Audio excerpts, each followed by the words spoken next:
के माध्यम से मैं एक नए चैनल का शुभारंभ कर रहा हूँ। आशा है कि आप लोग को बहुत अच्छा लगेगा, चूँकि विश्वविद्यालय का सिस्टम इस समय चेंज हो गया। नई शिक्षा नीति के तहत सेमेस्टर टू सेमेस्टर लगातार आप लोगों के बीच में जो कक्षाएँ हो रही हैं, इसको देखते हुए बच्चे जो है क्लासेस ज़्यादा नहीं ले पा रहे हैं। ऐसे में मैंने सोचा कि ऑनलाइन के माध्यम से आप लोगों को जो है ऐसा सिखाया जाए जो एग्ज़ाम में आप लोगों को बहुत फ़ायदा करे। इसलिए मैंने एक नया चैनल बना रखा है एग्ज़ाम हिस्ट्री के नाम से, है ना। आप ही लोगों की डिमांड्स पे जो है काफ़ी बच्चों ने डिमांड्स किया कि नहीं सर पढ़ाइए, तो फिर मैंने सोचा कि चलो शुरू करते हैं।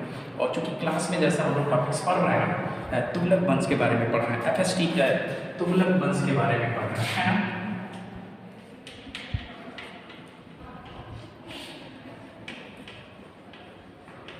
ठीक है, तो आपको पता है कि जो आपका पेपर है वो HIS 103 और HIS 104 104 103 ये आपका जो पेपर है 103 में आपको जो है सल्तनत काल के बारे में पढ़ना है, जो 1206 से लेकर 1526 तक का हिस्ट्री है। यहाँ पर आपको जो अध्ययन करना है 1206 से 1526 तक का अध्ययन करना है। और इस सीरीज़ में हम लोग कहाँ पे आए हैं, तुगलक वंश के बारे में है। यहाँ तक आप लोगों का क्लासेस हो चुका है। एक बार रीकॉल के लिए मैं बता दूँ आप लोगों को कि तुगलक काल से संबंधित जो ये युग था, जैसे इसको सल्तनत काल के नाम से हम जानते हैं। और सल्तनत काल में आप लोगों को मैंने बता रखा है कि कुल 5 वंशों ने शासन किया था। पहला राजवंश जो है वह गुलाम वंश था, उसके बाद से जो है खिलजी वंश आया, फिर जो है तुगलक वंश, फिर सैयद वंश और फिर लोधी वंश। इस सीरीज़ में जो है हम आपको बताए हैं कि भारत जो है, भारत के इतिहास को 3 भागों में डिवाइड किया गया, प्राचीन काल, मध्यकाल और आधुनिक काल।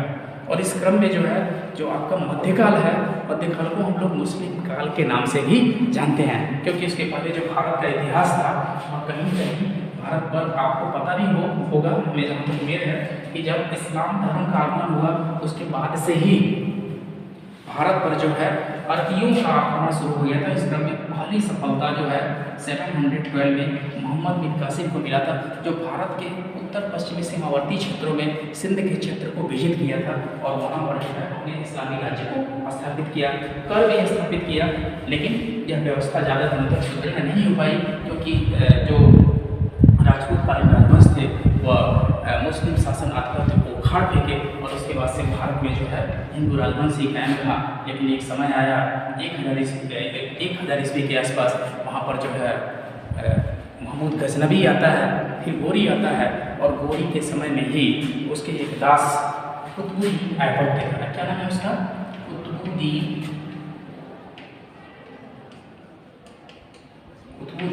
ऐबक, ये आप लोगों ने नाम सुना होगा।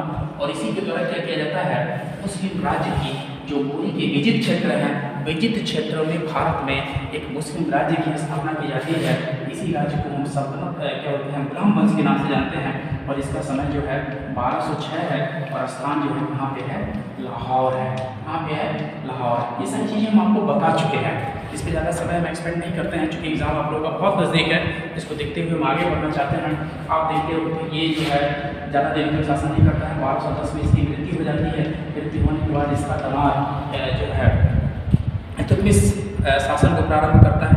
इल्तुतमिश के बाद से जो है आपको पता है कि चूँकि ऐबक का लड़का जो था आराम शाह, क्या नाम था उसका, आराम शाह जो है वास्तव में आराम तलबी व्यक्ति था और उसका शासन सुदृढ़ नहीं होते तो उसको समाप्त करके इल्तुतमिश ने क्या किया था, अपना शासन प्रारंभ किया था। फिर इल्तुतमिश के बाद से जो है रुकनुद्दीन फिरोज के बाद से रजिया सुल्तान के बाद से जो है अलाउद्दीन मसूद शाह, और अलाउद्दीन मसूद के बाद से जो है नासिरुद्दीन महमूद, ठीक है। और नासिरुद्दीन महमूद के शासन काल में ही कौन आ जाता है, बलबन आ जाता है। फिर इस तरह से बलबन का शासन प्रारंभ होता है और बलबन के शासन से फिर जो है आगे बढ़ते हुए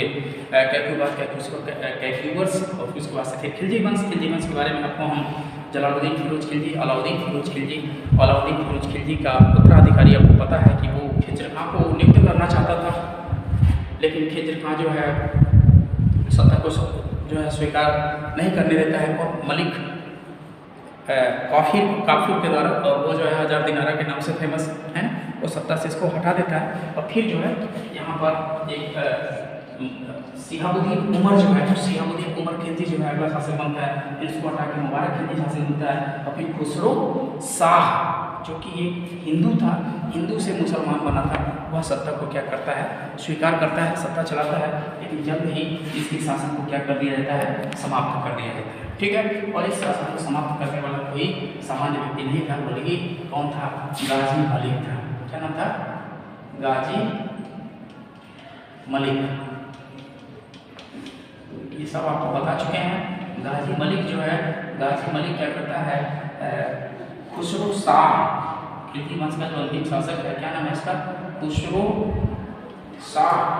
खुसरो शाह के शासन को क्या करता है, समाप्त कर देता है गाजी मलिक जो है। और इस तरह से भारत में जो है गाजी मलिक एक नए राजवंश की स्थापना करता है, जिसको हम तुगलक राजवंश के नाम से जानते हैं। ठीक है।